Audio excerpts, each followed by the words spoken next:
हात जोडा सगळे.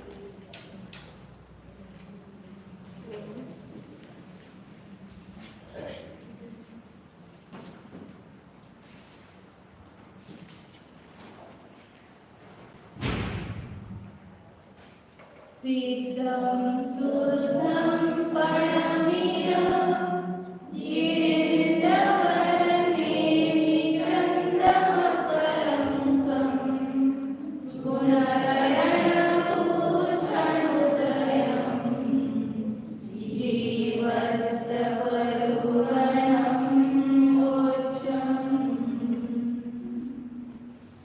जेवढं सिद्धांत चक्रवर्ती आचार्य नेमिचंद्र भगवान की जेवढं परम पूज्य चाकर चक्रवर्ती समाधी सम्राट आचार्य शांती सागरजी महाराज की जेवढं प्राप्त स्मरणीय गुरुदेव समंत भद्रमुनी महाराज की जेवढं परम पूज्य आचार्य प्रवरेक्षण सुंदर सागरजी महाराज की जेवढं परम पूज्य मम दीक्षा गुरु वात्सल्य सिंधु आचार्य सुरेश सागरजी महाराज की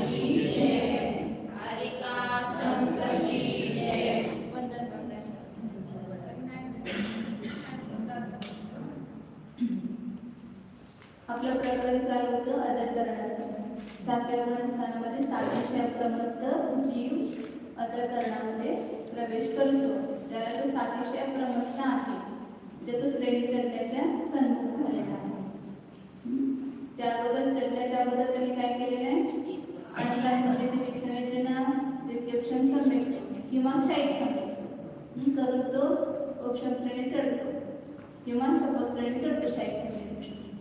तर त्यावेळेला 7व्या गुणस्थानात हे त्याचे विशुद्धी परिणाम म्हणजे वर चढतो याचाच अर्थ काय असतो? विशुद्धी झाली, परिणामांची विशुद्धी झाली, त्याची कशाची हानी झाली की ते विशुद्धी वाढते.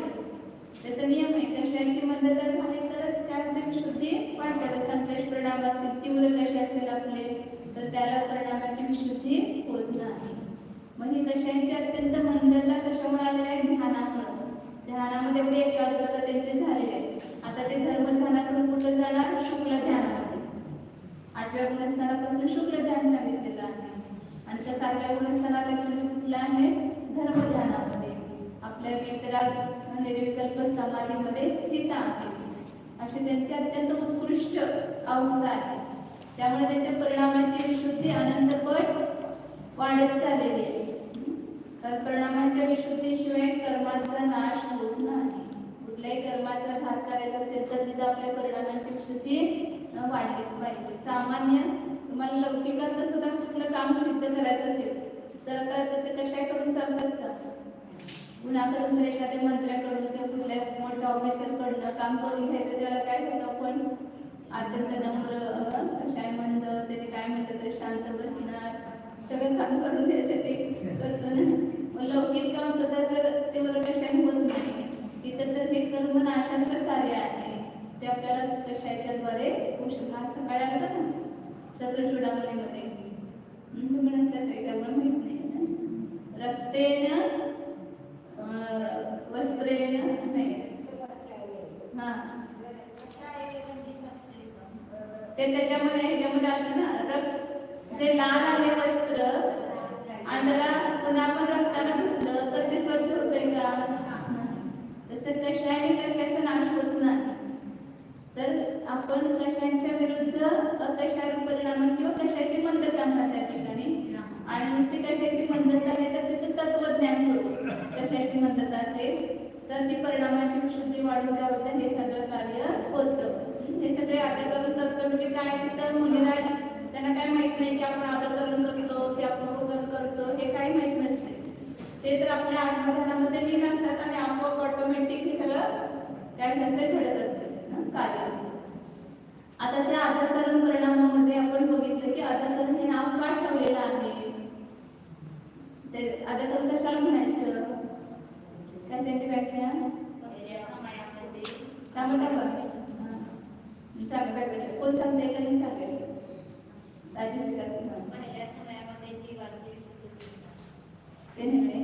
वादकरण शब्दाचा अर्थ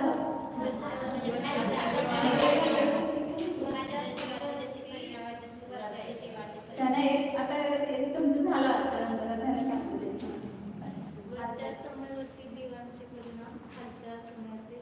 जीवांची समान असतात. अधम प्रवृत्त खाली प्रवृत्त आहे, वरचे परिणाम खाली प्रवृत्त आहे, म्हणजे खाली सुद्धा समान असतात. ही विशेषता यामध्ये आहे. म्हणून या परिणामांचं नाव काय ठेवलं? अधम प्रवृत्त करण हे नाव ठेवलेलं आहे. हे सगळे विशुद्ध परिणाम आहेत. तुम्ही सामान्य नाम काय म्हटलं तर विशुद्ध परिणाम. पण ते विशुद्ध परिणाम कसे आहेत ते तर काय सांगितलं होतं? एका समेवरती जीवांचे परिणाम समान पण असू शकतात आणि असमान पण असू शकतात. आणि भिन्न समयावरती जीव, दोन भिन्न समयामध्ये जीव आहेत त्यांचे परिणाम ते समान पण असू शकतात आणि असमान पण असू शकतात. या प्रकरणामध्ये तिथं विशेष आहे. मग हे कसे असतात त्याचं आपण हे काढलं होतं गणित. या गणितावरून आपल्याला त्याचा भाव असा होते की कसे परिणाम समान असतात. पहिला आपण हे बघितलं होतं इथं पहिल्या समयामध्ये सगळे परिणाम किती आहेत? असंख्यात लोकमात्र परिणाम आहेत. त्याला आपण काय म्हटलं होतं? सगळ्या समयातल्या परिणामांचं एकूण संख्या किती मांडली? 3000 भागिले. आणि त्याची वाटणी रचना रूपानं 16 समयामध्ये केली. 162, 166, 170, 174, 178 वगैरे असे आले परिणाम. मधले लिहिलेले ते मधले सगळे आठवते नोट्स मध्ये बघा. तर आता आपण हे सगळे परिणाम कसे काढायचे आपण काल बघितलं होतं की अनुकृष्टी रचना हे नाव काय आहे? अनुकृष्टी रचना म्हणजे जिथं भिन्न समयामधल्या किंवा भिन्न पदामधल्या हे परिणामांची सदृशता असते तिथं अनुकृष्टी रचना होते. त्या आधारकरणामध्येच अनुकृष्टी रचना होते. आणि पुढे स्थिती बंधार व्यवसाय स्थान, अनुभाग बंधार व्यवसाय स्थानाचं प्रकरण येते. त्यामध्ये सुद्धा अशा प्रकारे रचना होते. त्या भाव परिवर्तन आपण बघतो ते कशा आहेत? व्यवसाय स्थान, अनुभागात व्यवसाय स्थान, त्याच्यामध्ये तेच म्हणजे स्थिती बंधार व्यवसाय स्थान तेच तिथं पण अशा अनुकृष्टी रचना होते. अनुकृष्टी रचना कधी होते? ज्याला भिन्न समयामध्ये समानता दाखवायची असते त्यावेळेस सुद्धा अनुकृष्टी रचना होते. अनुकृष्टी रचना होते म्हणजे काय केलं तर एका समयाचे परिणाम आहेत त्याचे खंड केले की ते खंड असे बनतात की जो पहिल्या खंडातले परिणाम असतात ते दुसऱ्या कुठल्याही समयात असत नाही. पहिल्या समयातले परिणाम, पहिल्या खंडातले परिणाम फक्त पहिल्या समयातच असणार. हे परिणाम पुढे कुठल्याही जीवाला होणार नाही. दुसऱ्या खंडाचे परिणाम असतील ते कुठेपर्यंत समान असणार? दुसऱ्या समयात.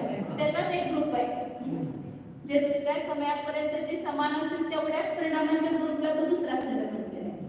तिसऱ्या खंडामधले परिणाम कुठल्या समयापर्यंत समान असणार? तिसऱ्या समयापर्यंत. म्हणजे जितवा खंड असेल तिथल्या समयात एवढ्या समयापर्यंत ते परिणाम सदृश असतात. ते दुसऱ्या समयात पण होऊ शकते, तिसऱ्या पण, चौथ्या पण, पाचव्या पण. जेवढावा खंड असेल, पाचवा खंड असेल तर पाचव्या समयापर्यंत समान, सहावा असेल तर सहाव्या खंडापर्यंत.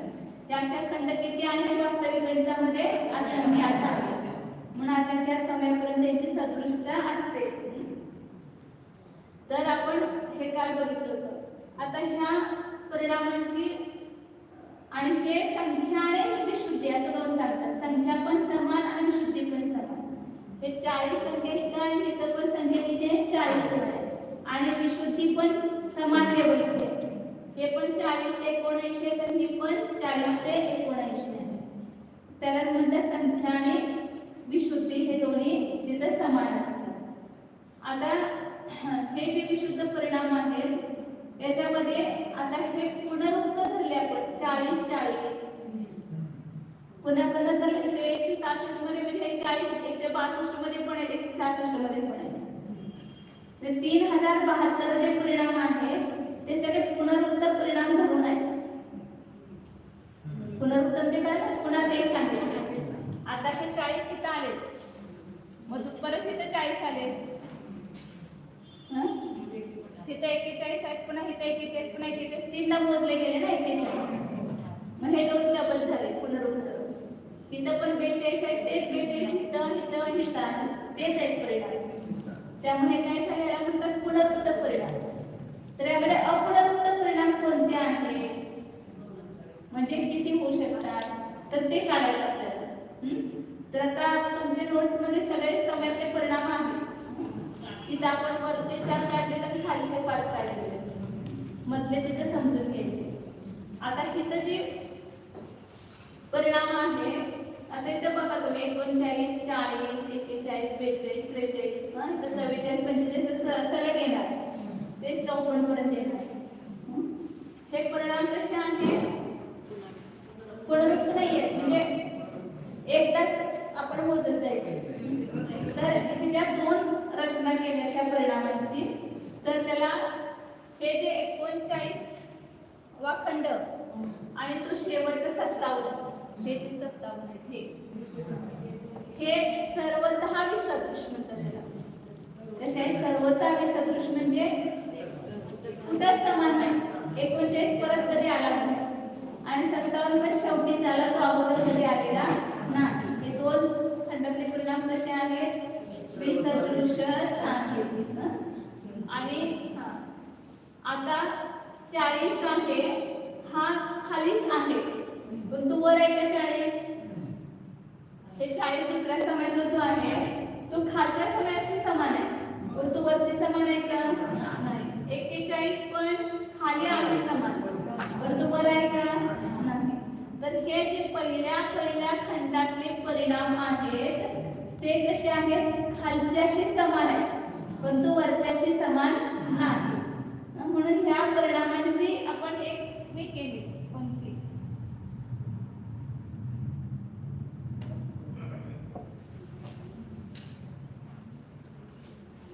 ही रचना केली तर हे 39 पण 16 ते सर्वथा विसदृश आहेत. जे खाली समान आहेत, वर समान नाही, असे परिणाम कोणते आहेत?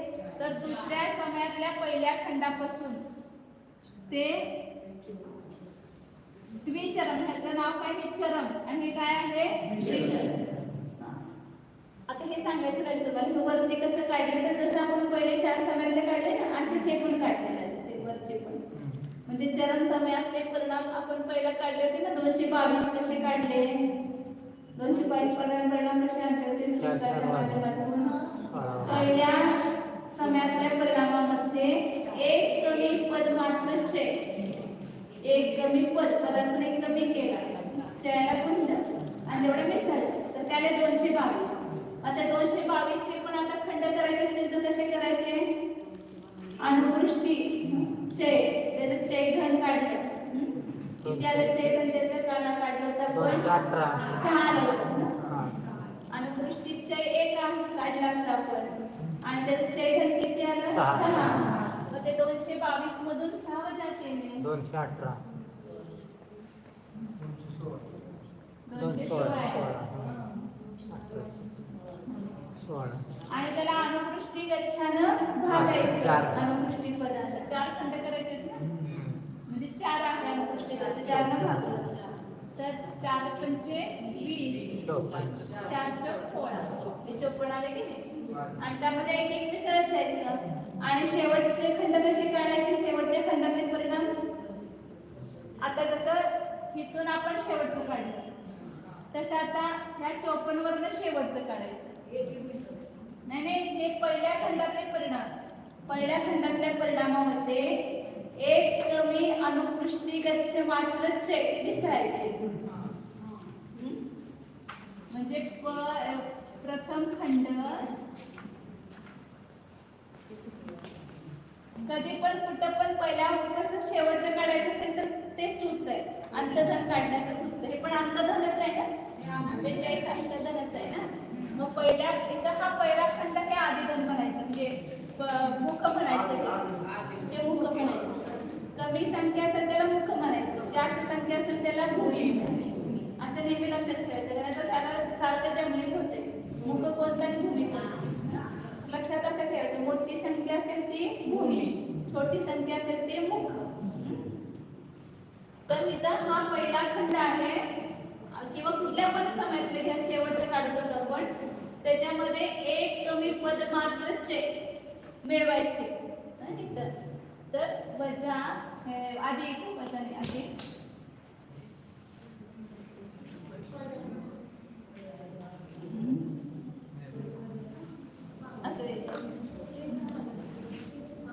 पद वजा 1 गुणिले छेद. परत लिहायला अडचण. प्रथम खंड 54 आला होता आता. प्लस त्याच्यामध्ये पद किती आहे 4. पद किती आहे 4. 4 मध्ये 1 कमी केला तर किती झाले 3. गुणिले छेद किती आहे 1. 54 अधिक 3 किती झाले 70. आता इथं आपल्याला सोपं आहे 4 खंड असल्यामुळे लगेच काढता येते. परंतु वास्तविक गणितासाठी ही सूत्र आपल्याला माहित असणं आवश्यक आहे. म्हणजे जे असंख्याताचं गणित आहे ते असंख्याताचं गणित काढत असताना हे सूत्रावरून काढलं जातं. पण ती संख्या तर आपण जाणू शकत नाही असंख्याताची. मग कसं काढणार? ते 2 आहे 3 आहे 4 आपल्याला लगेच मिसळता येतात. परंतु वास्तविक जेव्हा आपण संदृष्टीने बघू त्याला हे सूत्रावरून तिथं ते ठेवलं जातं. हा ऊर्ध्वचे 4 आहे. आपल्याला अनुष्ठीचे काढायचे ना. अशा आडवे खंड काढले तर पहिल्या खंडाचा परिणाम काढल्यानंतर शेवटच्या खंडाचे कसे एक एक चे मिसळत जायचं. मग शेवटचा खंड असंख्यात आहे तर ते असंख्यात खंड आहे. तर शेवटच्या खंडाचे कसे काढायचे? तर त्याला पहिल्या खंडामध्ये एक कमी अनुपृष्ठीगत मात्राचे मिसळले तर काय होणार? तर शेवटच्या खंडाचे परिणाम येणार. मग किती आले? 57. वरच्या शेवटच्या समाजला 57 आले.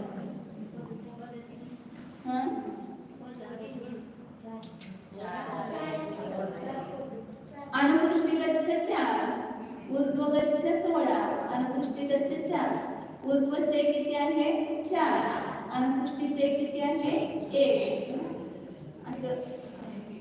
मग काय सांगत होते ना ते असे ते सगळ्या समाजले परिणाम आपण काढले. आता त्याच्यामध्ये हे काढत होतो की जे परिणाम वर समान नाही फक्त खाली समान आहे. खालच्या खंडाशी जे सदृश आहेत परंतु वर सदृश नाही असे कोणते आहेत? तर दुसऱ्या समायातल्या पहिल्या खंडापासून ते द्विचरम म्हणायचे ह्याला. द्विचरम हे 39 सोडून द्या. 39 आणि 57 खाली पण सदृश नाही वर पण सदृश नाही. आणि हे 40 पासून जे आहे त्या 53 पर्यंत हे फक्त खाली सदृश आहे परंतु वर सदृश नाही. वरच्या समयात नाही ते. आणि त्याच्याच प्रमाणे वरती जे आहे 54 55 56 57 हे पण खाली सदृश आहे. 57 सोडा 54 55 56 खालच्या समयात वरचा समयच नाहीये. आता करून संपलं त्या ठिकाणी. त्यामुळे वरती समानता नाही. आता वरती आपण करण्याला ते तर परिणाम सगळ्यात ह्याच्यापेक्षा विशुद्ध असतात. त्यामुळे हे शेवटचे परिणाम घ्यायचे.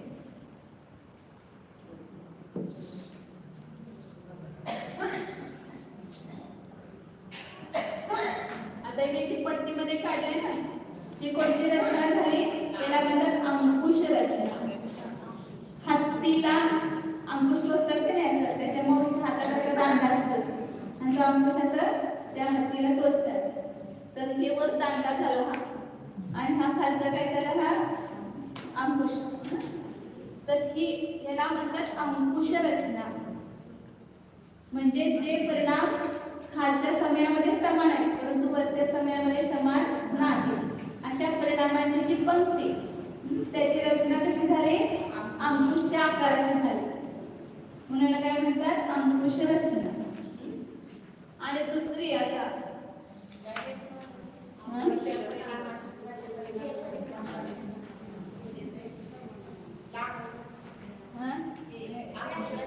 तुमचं हे काढा नोट्स काढा. 61 पान.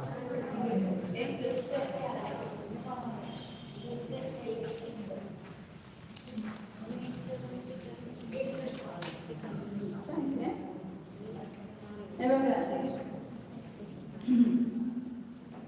तिथं लिहिले का दुसऱ्या पॅराग्राफ मध्ये द्वितीय समयापासून ते द्विचरम समयापर्यंतचे सापडले का? 61 पानावर प्रथम खंड व चरम समयातल्या पहिल्या खंडापासून द्विचरम पर्यंतचे खंड आपापल्या वरच्या समवर्ती परिणामाशी सादृश्याचा अभाव असल्यामुळे असदृश आहे. ह्याच अंकुश रचना म्हणतात. तुम्हाला सगळं तयार आहे, गाईड आहे, गाईड आहे नोट्समध्ये. फक्त तुम्ही शिकायचं एवढंच आहे. हा म्हणूनच की ते सांगायला लागेल. मग हीच भाषा सांगतो तुम्हाला. ही भाषा म्हणजे काय, हे समय म्हणणार आपण. द्वितीय समय हे कळतंय की नाही. दुसऱ्या समयाचा पहिला खंड कळतोय का, हे पहिला. आणि द्विचरण म्हणजे काय सांगितलं, शेवटच्या पासून अगोदरचं, त्याला म्हणायचं द्विचरण. चरम आणि द्विचरण. वरचा 16वा समय चरम झाला आणि 15वा समय काय झाला, द्विचरण. शेवटून दुसरा, आपण म्हणतो की शेवटून दुसरा. लास्ट टर्न काय म्हणतात त्याच्यामध्ये इंग्लिश मध्ये, सेकंड लास्ट.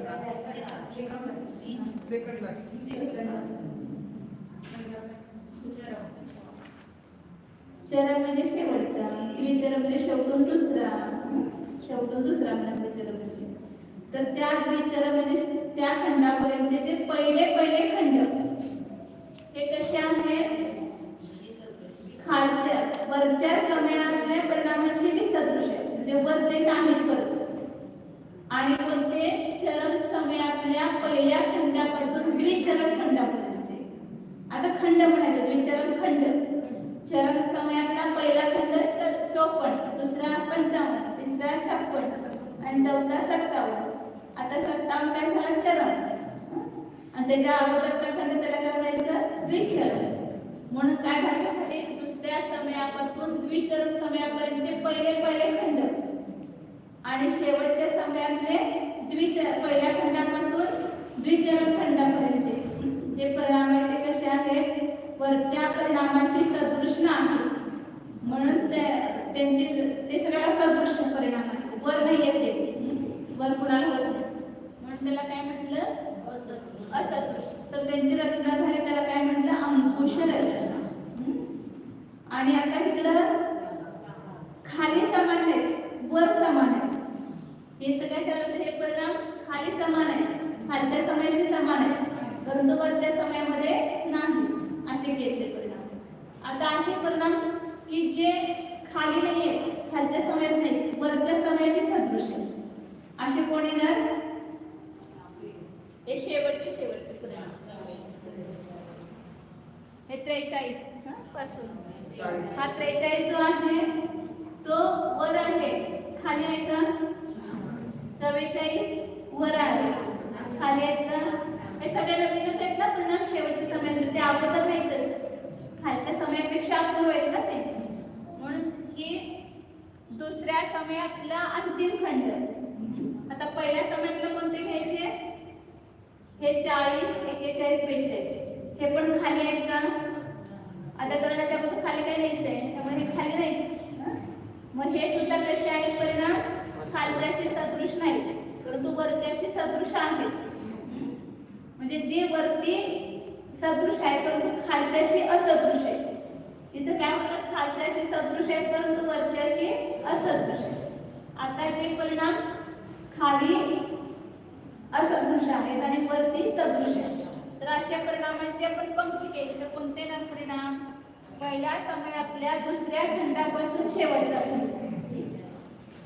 40, 41, 42 हा खंड आणि दुसऱ्या समयातल्या अंतिम खंडापासून तो द्विचरण समयातल्या अंतिम खंडापर्यंत इथपर्यंत.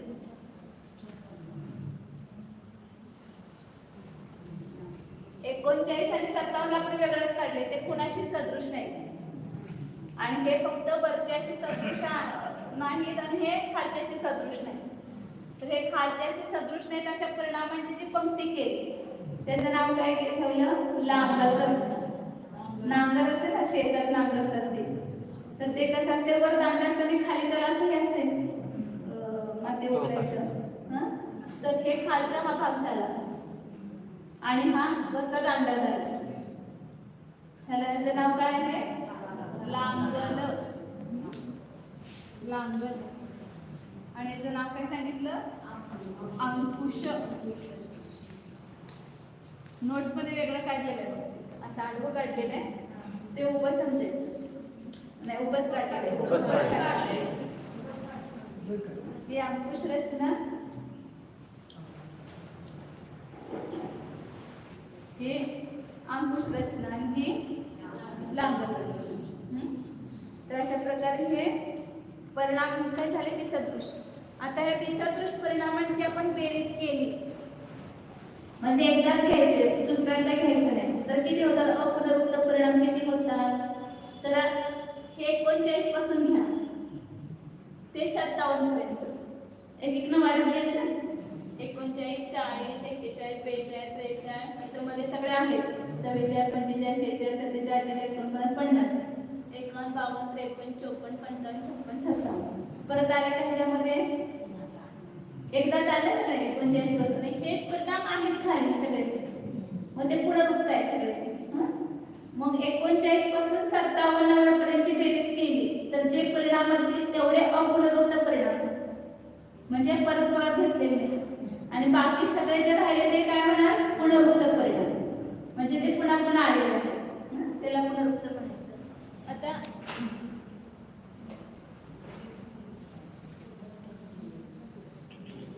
परिणामांची बेरीज करण्याचं सूत्र सांगितलं होतं बरोबर. काय सांगितलं होतं मुख अधिक भूमी ही सगळे सूत्र पाठ करायचे. जसं तुम्ही गणितात सूत्र पाठ करताय की नाही प्रमेय तुमचे तसे प्रमेय पाठ करायचे. गुणिले पद बरोबर सर्व म्हणजे सर्व बेरीज येणार.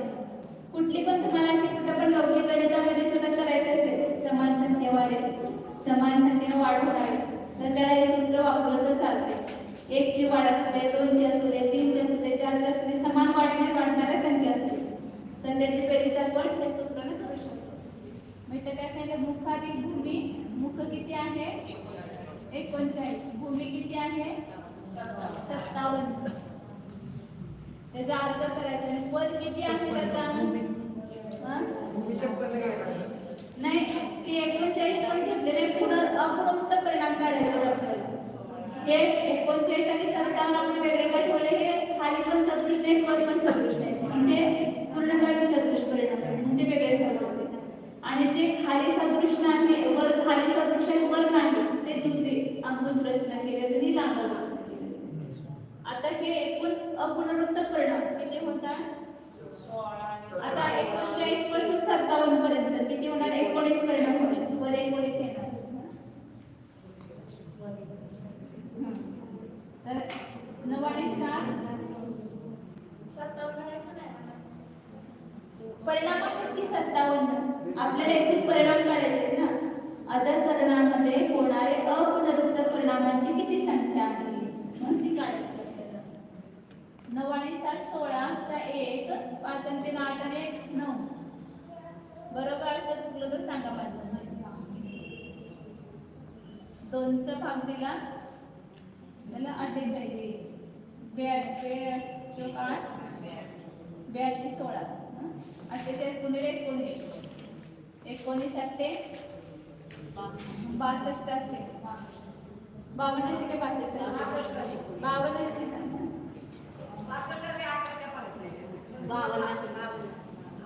असे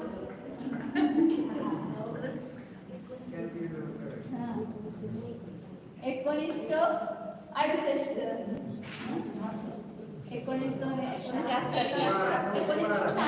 एकोणीस 76 आणि 15 किती होतात 91 912 परिणाम ह्या 3072 पैकी 912 परिणाम जे आहे ते अपुनरुक्त आहेत म्हणजे विशुद्धी वास्तविक 912च आहे. जे नवीन नवीन विशुद्धी आहे ना ते चालेल की 912 तर ते 912 परिणाम जे आहेत ते काय झाले अपुनरुक्त म्हणजे ते सगळ्या नवीन नवीन विशुद्धी आहेत आणि 3072 मध्ये पुनरुक्त पण परिणाम आहे. कारण आपण बघितलं दुसऱ्या समयामध्ये इकडे लक्ष द्या बोललं का आपण काय शंका असेल मला विचारा म्हणजे तुमचं 19 कसं काढलं बरं. हा 39 पासून ते 57 पर्यंत किती संख्या होतात 39 एक एक वाढवत गेलो ना आपण. 39 पासून 57 पर्यंत 19 झाल्या ना संख्या. 17 आणि खालचे 2 घ्यायचे असं मोजायचं. ते 16 समायचे 16 आणि ते 3 19. बरोबर आहे. हुशार आहे. 16 समय होतेच आपले आणि ते वाढवायचे. ते 19 झाले. एकूण 19 संख्यांची आपण बेरीज केली ना म्हणून पद 19 आले. तर तुम्हाला पद 16 आहे तर 19 कसे झाले? हा लक्ष द्या आता इकडं. काय झालं? हा ते आपण परिणाम आहेत का? म्हणजे 3072 पैकी 912 चे परिणाम कसे आहेत? एकदाच म्हणजे नवीन आहेत आणि बाकी सगळे जे आहे त्याच्यामध्ये 912 काढल्यानंतर सगळे पुनरुत्तर पुन्हा पण एकदा आपण बघितलं पहिल्या समयामध्ये 165 सगळ्या पुनरुत्तर घ्या. आता त्याच्यामध्ये फक्त काय विसरणार आपण हे 40 41 42 पहिल्या समयातलेच आहेत. 43 एवढे नवीन आले. म्हणजे अशी बेरीज करा तुम्ही किंवा अशी बेरीज करा. समजेल ना? हे इकडून पण हे 39 40 41 42 हे 43 44 45 आणि 57 पर्यंत अशी बेरीज करा. तरी पण किती येणार ते 333 खंड आले सगळं 912. हे सगळे नवीन परिणाम आहेत आणि हे बाकी मध्ये आलेले सगळे पुन्हा पुन्हा पुन्हा आले.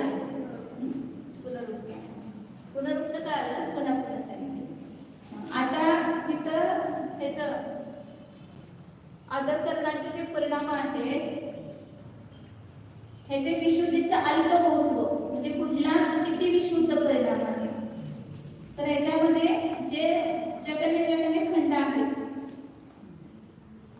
तसा अजून त्याच्यामध्ये भरपूर सांगता येत अजून.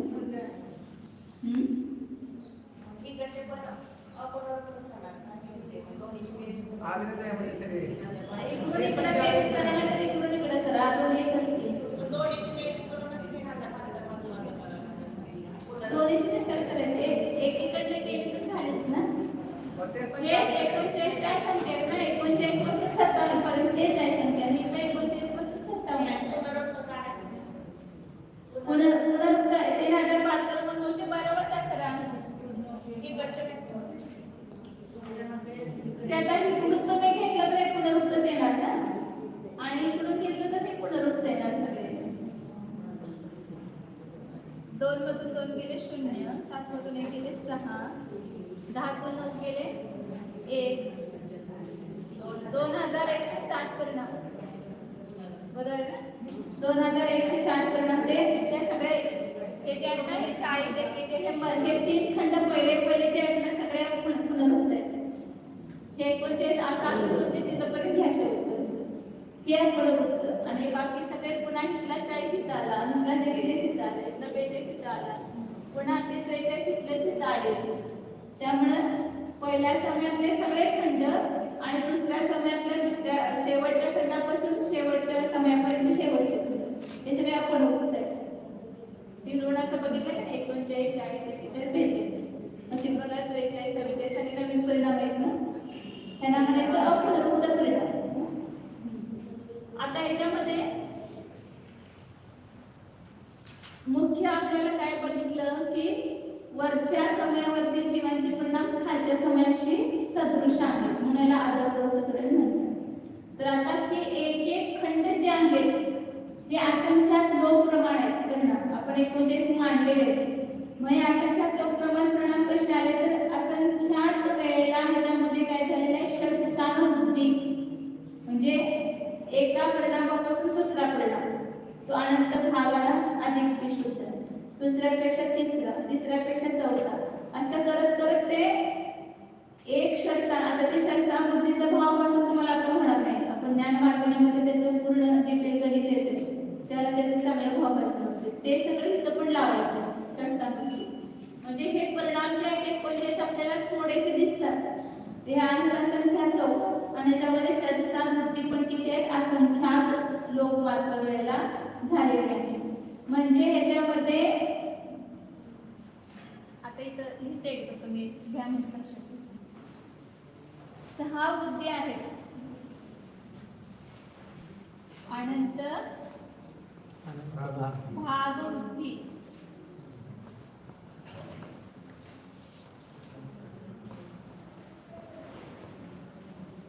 दुसरे आहे असंख्यात भागवृद्धी. संख्यात भागवृद्धी. संख्यात भागवृद्धी.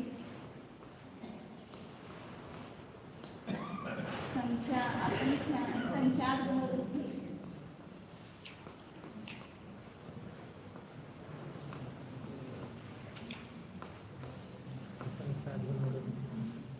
असंख्यात गुणवृद्धी आणि अनंत गुणवृद्धी.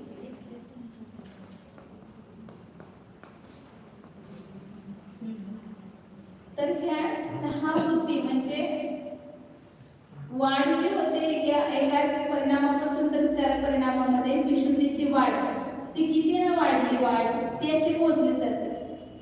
तर इथं लक्षात तुम्हाला काय ठेवायचं होतं सोपं आहे बघा. 3 संख्या आहेत अनंत असंख्यात आणि संख्यात.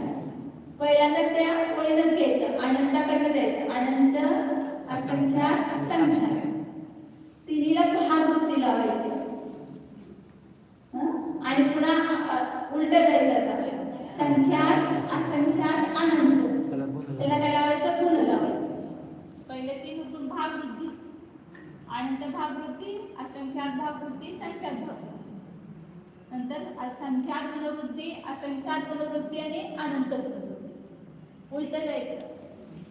तर हे षटस्थान वृद्धीची स्थानं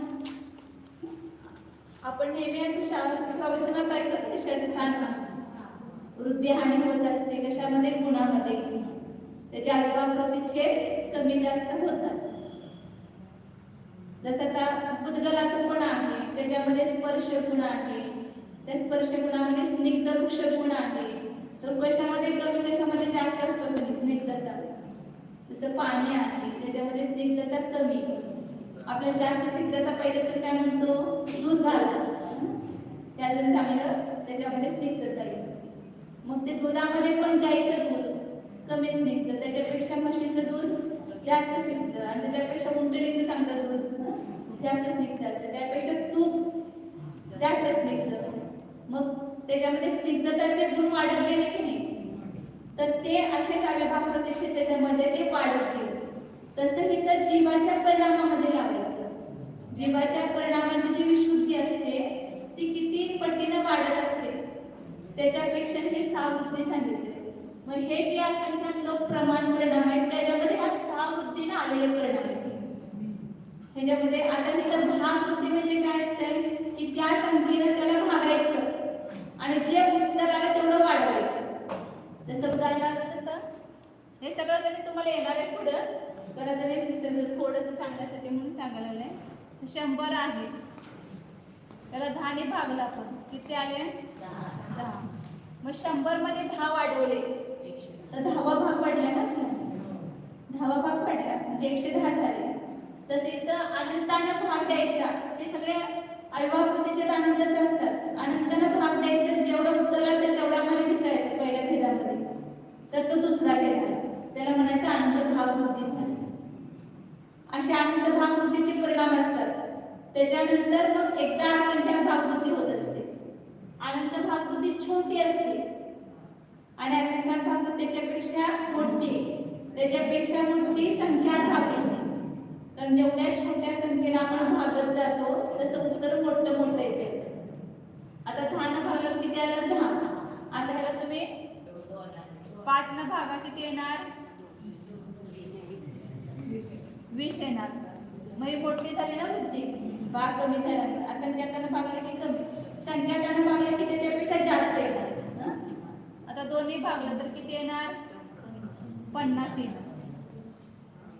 मग आता इथं जे आपले हे परिणाम आहेत ना पहिला दुसरा तिसरा चौथा असे परिणाम अनंत भागवृत्तीने येतात काही. मग पुढे असंख्यात भागवृत्तीने येतात.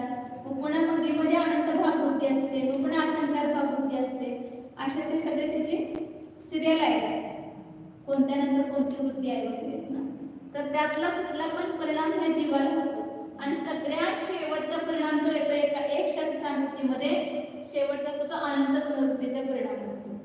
मग ती अनंत पुनर्वृत्ती एकदाच होते, मग त्याच्यानंतर पुन्हा सिरियल सुरू होते षटस्थान वृत्तीची. असं ते सगळं पूर्ण गणित ज्ञान मार्गामध्ये सगळं गणित असतं. आता इथं ते शिकवत बसलं की पुन्हा हे सगळं रमत जाईल आणि सगळं जमलिंग होत जाईल, अवघड म्हणून वाटत तुम्हाला. क्रमाने शिकत गेलो की आपण येणार आहे सगळं. फक्त एवढं लक्षात ठेवायचं इथं की हे परिणाम कसे आले, तर षटस्थान वृत्ती त्याच्यामध्ये झालेली आहे.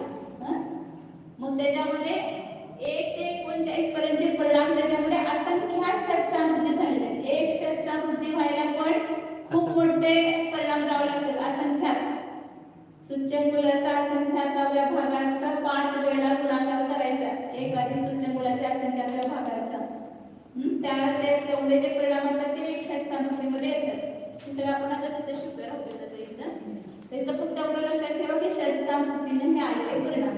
मग ह्यातला जो सगळ्यात शेवटचा परिणाम असेल 39वा परिणाम, तो शेवटची की अनंत पुनर्वृत्ती झालेली असणार आहे. नाही तिथं नाही ते नाही शेवटचा असणार तो अनंत भागवृत्तीचा असणार आणि त्याच्या पुढचा जो 40वा येईल तो कसा असणार अनंत पुनर्वृत्तीचा असणार. म्हणजे आता इथं बघा हे 1 2 3 असे किती ठेवले आपण 39 पर्यंत. याच्यामध्ये पहिला एक षटस्थान झाले, दुसरे षटस्थान, तिसरे षटस्थान असे षटस्थान वृत्तीचे परिणाम झाले आणि हा शेवटचा परिणाम आला षटस्थान वृत्तीचा. त्याच्यानंतर दुसरी षटस्थान वृत्ती इथल्या 40व्या परिणामापासून सुरू झाली. तर ह्याच्यापेक्षा हा परिणाम जो आहे तो किती विशुद्ध आहे, आनंदपट विशुद्ध आहे. एकच पुढे गेला, परंतु ह्या परिणामाची जी पहिल्या खंडाचा जो शेवटचा परिणाम असेल त्याच्यापेक्षा दुसऱ्या खंडाचा पहिला परिणाम किती विशुद्ध असतो, आनंदपट विशुद्ध. प्रत्येकामध्ये असंच लावायचं. मग पुन्हा पहिल्या परिणामापेक्षा शेवटचा परिणाम किती विशुद्ध असणार, तो पण आनंदपट विशुद्ध. तर किती वेळा आनंदपट विशुद्ध झाला, असंख्यात वेळेला. तर ह्याच्यामध्ये षटस्थान वृत्ती ह्या पहिल्या परिणामापेक्षा हा 39वा परिणाम किती पट विशुद्ध असणार, एकदाच आनंदपट नाही. कारण ह्याच्यामध्ये षटस्थान वृत्ती किती वेळा झाले, असंख्यात वेळेला. मग एक षटस्थानामध्ये एक अनंत पुनर्वृत्ती होते, दुसऱ्या षटस्थानामध्ये दुसऱ्या वेळा होणार, तिसऱ्या षटस्थानामध्ये तिसऱ्या वेळा होणार. असं किती वेळेला होणार, असंख्यात वेळेला होणार. पण पहिल्या परिणामापेक्षा 39वा परिणाम हा असंख्यात वेळेला आनंदपट झालेला आहे. आणि हा 39 पेक्षा हा 40वा परिणाम एकदाच आनंदपट विशुद्ध आहे. कारण एकच पुढे गेलेलं असणार आणि पुन्हा आता तसंच 40 पासून 80 पर्यंत 79 पर्यंत गेलो ना आपण. 79 शेवट चालायच्या मध्ये. आता 40 पेक्षा 79 ह्याला म्हणायचं, आता लक्षात घ्या पहिल्या परिणामाला काय म्हणायचं, जगन्य. त्याचं नाव काय, जगन्य परिणाम. 39व्या परिणामाला काय म्हणणार, उत्कृष्ट परिणाम. पहिल्या खंडातला उत्कृष्ट परिणाम. आणि हा दुसऱ्या खंडातला जगन्य परिणाम, हा दुसऱ्या खंडातला उत्कृष्ट परिणाम. तर ह्या दुसऱ्या खंडातल्या जगन्य परिणामापेक्षा त्याच खंडातला उत्कृष्ट परिणाम तो किती पट असणार, विशुद्ध, अनंतपट विशुद्ध. किती अनंतपट विशुद्ध, असंख्यात वेळेला. त्याच्यामध्ये असंख्यात षटस्थान वृत्ती झालेली, त्यामुळे असंख्यात वेळा आनंदपट होणार. आणि पुन्हा 79च्या पुढचा ह्या 41 मधला 80वा परिणाम येणार, तो एकदाच आनंदपट विशुद्ध. परंतु तो सुद्धा कसा आहे, आनंदपट विशुद्ध आहे. ह्यातली कुठली येणार नाही शेवटी वृत्ती, तिथं शेवटची जी आनंदपट वृत्ती तीच येणार. म्हणून काय सांगायचं की प्रत्येक खंडातल्या जगन्य परिणामापेक्षा उत्कृष्ट परिणाम आनंदपट विशुद्ध आहे आणि त्या उत्कृष्ट परिणामापेक्षा दुसऱ्या खंडातला जगन्य परिणाम आनंदपट विशुद्ध आहे. एकदाच आनंदपट विशुद्ध झाला आणि त्या जगण्यापेक्षा त्याच खंडातला उत्कृष्ट परिणाम आनंदपट विशुद्ध. आणि त्या उत्कृष्टापेक्षा पुढच्या खंडातला जगने परिणाम आनंदपट विश्व. असं आपण एकेका समयामध्ये शेवटपर्यंत लावत जाणार. आता तसंच वर जावा वरच्या समयामध्ये. आता हाच खंड इथं आहे ना, त्यामुळं पहिल्या समयातल्या पहिल्या खंडाच्या उत्कृष्टापेक्षा दुसऱ्या समयातला जगने परिणाम काय असणार आनंदपट विश्व. कारण हा 39 आणि इथं 40 आला ना, म्हणून काय होणार इथं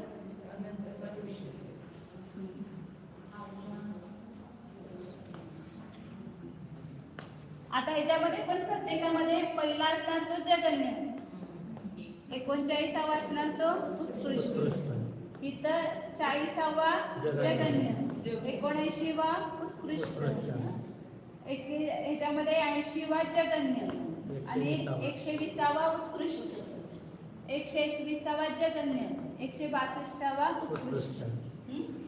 मार्ग आणला तिथं हे घ्यायचं हे जगणे. तर इथं विशुद्धी सांगताना कसं सांगितलं की पहिल्या निर्वर्गणा खंड कुठपर्यंत आहे काय सांगितलं होतं ना, निर्वर्गणा कांड जिथपर्यंत परिणामांची सत्कृष्ट आहे पहिल्या समयाची तिथपर्यंत एक निर्वर्गणा कांड काढली आणि 4च्या पर्यंत. मग पुन्हा 5 पासून पुन्हा 8 पर्यंत तिथं नाही काढलं ते एक दुसरा निर्वर्गणा काढला. नंतर पुन्हा वरती 9 पासून 12 पर्यंत 5 पर्यंत का जाणार? 5 पर्यंत का जाणार? 5 पर्यंत दुसरं का जाणार? पहिले 4 आहे. आपण 16 समय केलेत ना, मग 4 समयाचा एक एक निर्वर्गणा काढला. तर 1 ते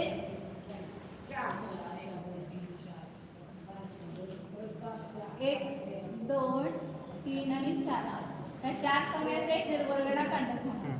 पुन्हा 5 6 7 आणि 8 हा दुसरा निर्वर्गणा काढला. नंतर 9 10 11 12 आणि पुढे 13 14 15 16 असं तिसरं निर्वर्गणा काढला.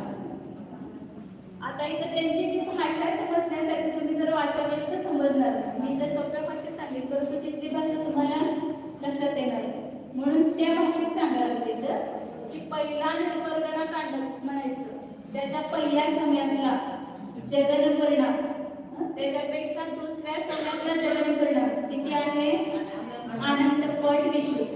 त्या दुसऱ्यापेक्षा तिसऱ्या समयातला जगन्य आनंदपट विश्व, तिसऱ्यातल्या जगण्यापेक्षा चौथ्यातला जगन्य आनंदपट विश्व. आता 4थ्यापर्यंत गेलो आपण, 4थ्याच्या कुठपर्यंत आलो जगन्यापर्यंत आलो. जगने विशुद्धी सांगितली फक्त आपल्याला. आता ह्या 4थ्या समयातल्या जगने विशुद्धीपेक्षा हा किती वर गेलेला जीव आहे. आता आपण आपल्या दृष्टीने 4था समय, वास्तविक गणितामध्ये असंख्य समय, त्या असंख्य समयापर्यंत आपण वर गेलो. आता इथून पहिल्या समयात जायचंय, तर इथल्या जगने विशुद्धीपेक्षा सुद्धा पहिल्या समयातली उत्कृष्ट विशुद्धी म्हणजे हा जगने कितवा परिणाम आहे 121वा आणि इथला उत्कृष्ट परिणाम कितवा आहे 162वा. 162वा पण इथल्यापेक्षा विशुद्ध आहे की नाही. म्हणजे पहिल्या समयात तो जीव आहे त्याची विशुद्धी या असंख्य समयावर असणाऱ्या जीवाच्या सुद्धा काय आहे सदृश आहे.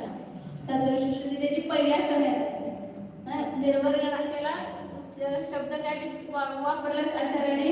निर्वर्गणा काढणीकाच्या अंतिम समयातील जगने विशुद्धीपेक्षा पहिल्या निर्वर्गणा काढणीकाच्या पहिल्या समयातील उत्कृष्ट परिणाम जसं आहे आनंदपट विशुद्ध. कसं गेलं ते लक्षात ठेवा. सीडी त्याला म्हणतात आहे गती. काय म्हणतात आता हे जगन्य पण जगन्य जाणार इथं झालं ना ते.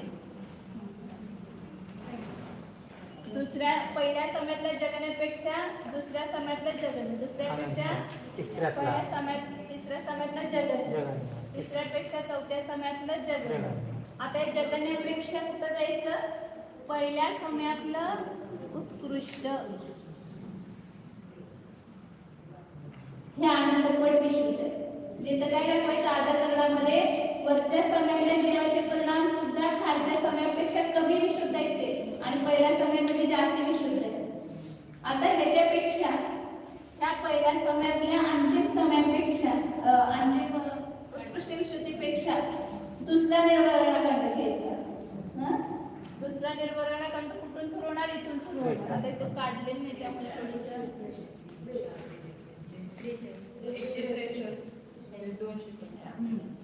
इथं काय ना 44 45 46 थांबा 46 47 48 49 असे येणार. मग इथं आपण आलो. आता पहिल्या निर्वहरणखंडकाचा पहिल्या समयाचा अंतिम परिणाम आला म्हणजे उत्कृष्ट परिणाम आला. तर ह्याच्यापेक्षा दुसरा निर्वहरणखंडकाचा हे 43 आहे. याचा जगनी परिणाम त्याचा आहे आनंदपट विशुद्ध म्हणजे इथं 162 आला तर इथं कोणता आला? हा जगनी जगनी किती आला? 163 आला. 162 पेक्षा 163 म्हणजे विशुद्धी कशी आहे? आनंदपट विशुद्धी. कारण शेवटच पहिल्या खंडातला शेवट आणि पुढच्या खंडातला जगनी हा त्याच्यापेक्षा आनंदपट विशुद्धच असतो. काय तिथं शास्त्रामध्ये शेवट झालेला असं लक्षात ठेवायचं मागच्या खंडामध्ये आणि त्याच्या पुढे नवीन आनंदपट विशुद्धीवाला परिणाम असतो. म्हणून इथं काय म्हणा ह्याच्यापेक्षा आता कुठं जायचं? इथं दुसऱ्या निर्वहरणखंडाच्या पहिल्या खंडामध्ये गेली. पहिल्या समयातला पहिला खंड आणि त्याच्यापेक्षा आता ह्या जगण्यापेक्षा हा 163 वा. आता पहिल्या निर्वहरणखंडकाच्या दुसऱ्या समयातला उत्कृष्ट परिणाम कितवा येतो? पहिल्या निर्वहरणखंडकाच्या दुसऱ्या समयातला उत्कृष्ट परिणाम दुसऱ्या समयातल्या अंतिम खंडाचा उत्कृष्ट 205 163 पेक्षा कसा आहे? हा उत्कृष्ट आहे. आनंदपट विशुद्ध. आता पुन्हा वर जायचं 44 ला. ह्या दुसऱ्या समयापेक्षा दुसऱ्या निर्वहरणखंडकाचा दुसऱ्या समयातला पहिला खंड त्याची जगने विशुद्धी. इकडची जगने घ्यायची आणि इकडची उत्कृष्ट घ्यायची. ही आळीघाटी म्हणायची. वरून खाली खालून वर सारखं तसं शेवटपर्यंत जायचं. दुसरा निर्वर्गखंड म्हटलं दुसरा तिसरा चौथा पाचवा असं म्हणणार नाही ना. हा दुसरा इथं 5 पासून 8 पर्यंत दुसरा येणार ना निर्वहरणखंड. 43 घेतलंय ना दुसऱ्यातलं बरोबर आहे. मग ह्यातली जी 163 आहे तोच 163 इथं आहे ना. आणि 2 3 4 5 समय झाले ना ते. फक्त विशुद्धीची हे दाखवायचे अल्पबोध म्हणजे कमी जास्त. पहिल्या निर्वहरणखंडकाचा जो उत्कृष्ट होता त्याच्यापेक्षा दुसऱ्या निर्वहरणखंडकाचा जो दुसरा समयातला पहिला खंड आहे त्याचं जगन विशुद्धी ती त्याच्यापेक्षा आनंदपट विशुद्ध. आता इथून पुन्हा एकदा तिसरा समय यायचा. ह्याच्या दुसऱ्या निर्वहरणखंडाच्या दुसऱ्या समयापासून पहिल्या निर्वहरणखंडकाच्या कुठे यायचं? तिसऱ्या समयात यायचं.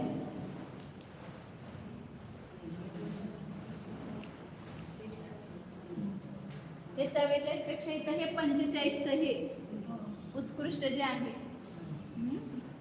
नाही 44च घ्यायचं. दुसरा 249. इथं 206 आला इथं 249. इथं पण 249 आहे. परंतु भिन्न समयामधली नाल्पबोध दाखवायचं आहे. म्हणजे वरती असून सुद्धा ह्याच्यापेक्षा खालच्या समयामध्ये परिणाम एवढे विशुद्ध आहे ते दाखवायचे. अधकरणामध्ये कुठल्या जीवाची एवढी विशुद्धी आहे की ती वरच्या समयावरती जीवाशी पण समान आहे. जिथं हा 6व्या समयात आहे हा 3ऱ्या समयात आहे तर त्याच्यापेक्षा पण याचे परिणाम कसे आहेत? विशुद्ध आहेत. असं 3ऱ्या समयात परत पुढच्या 3ऱ्या समयात जायचं. पुन्हा त्याच्या खाली 4थ्या म्हणजे 45 आहे तिथं इथं यायचं. पुन्हा इथं 4थ्या समयात यायचं. पुन्हा इथं यायचं. असं वर खाली 46 47 47 48 48 घ्यायचं. इकडचा खंड घ्यायचा आणि इकडचा उत्कृष्ट घ्यायचा. अशा प्रकारे शेवटपर्यंत कसं जाणार? आता इथून आता हा 54वा येईल. इथं तर ह्या झोपड इथून जाणार ना आपण इथं आलो इथं उत्कृष्टपर्यंत. तिथं आल्यानंतर आता बघा काय परिणाम. मग ह्या उत्कृष्टापेक्षा इथला उत्कृष्ट, तिथल्यापेक्षा हा उत्कृष्ट, इथल्यापेक्षा हा उत्कृष्ट. जसं आहे अनंतपट अनंतपट विश्व. अंतिम चरणकांड दाखला आपण शेवटची समाधी केल्यानंतर त्याच्या अंतिम निर्वाण कांडकाच्याच पहिल्या समयामध्ये आलो. त्याचा उत्कृष्ट घेतला, त्याच्यापेक्षा दुसऱ्या त्याच्या समयातला उत्कृष्ट घेतला, तिसऱ्या समयातला उत्कृष्ट, त्यापेक्षा चौथ्या समयातला उत्कृष्ट. अशी ही जी परिणामांची विशुद्धी आहे ही अनंतपट अनंतपट आहे. खालच्या आणि वरच्या समयाची तुलना करून इथं विशुद्धी दाखवली.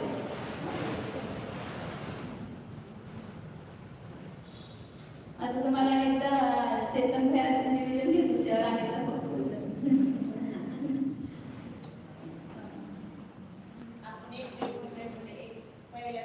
आता तुम्हाला एक फक्त अध्याकरणाचं हे राहिलं की कार्य काय होते ते सांगायचं राहिलं. अध्याकरण परिणामामध्ये काय काय कार्य होतात, कर्माचे काय काय होते ते सांगायचं राहिलं.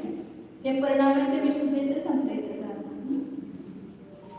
अर्थसंदृष्टी भरपूर मोठी आहे, परंतु ती आपण काय त्याच्यामध्ये जात नसतात. ज्यांचं पडायला त्यांनी पुन्हा बघा युट्यूबवर आणि शिका.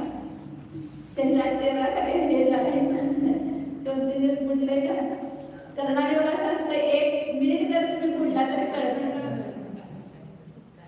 एक सुद्धा श्रवणायोग तसं नाही, परंतु कर्णायोगामध्ये ती पायरी सुटली की पुढचं काही समजायचं. म्हणून चुकवायचं नाही कधी पण त्रास. आता पुढे ते आदर प्रकरणाचे कार्य उद्या घेऊ आपण. वेळ झालेला आहे, खूप वेळ झाला. उद्या घेऊया आता.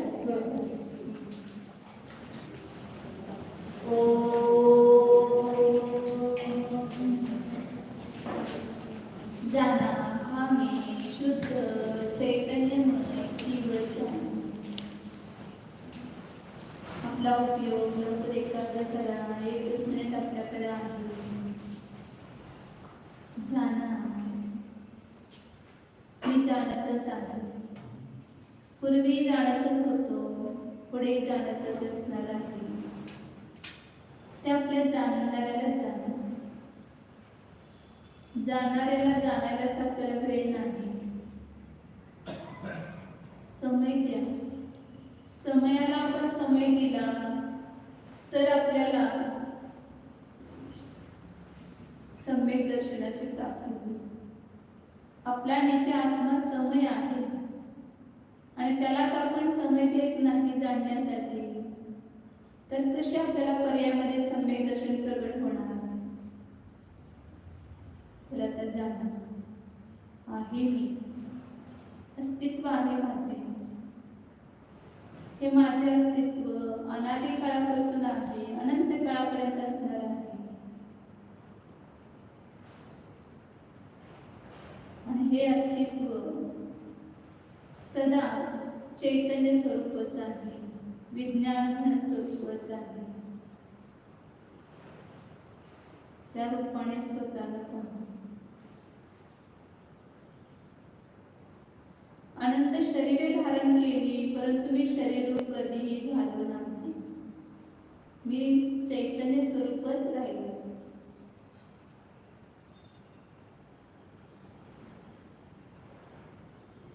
त्या आपल्या एकत्व स्वरूपाला जाणा. प्रत्येक पर्यायामध्ये जे एकत्व आहे त्या एकत्वावर दृष्टी द्या. शुद्ध चैतन्य स्वरूप एकत्व स्वरूप निर्मम स्वरूप शुद्ध एको ध्रुव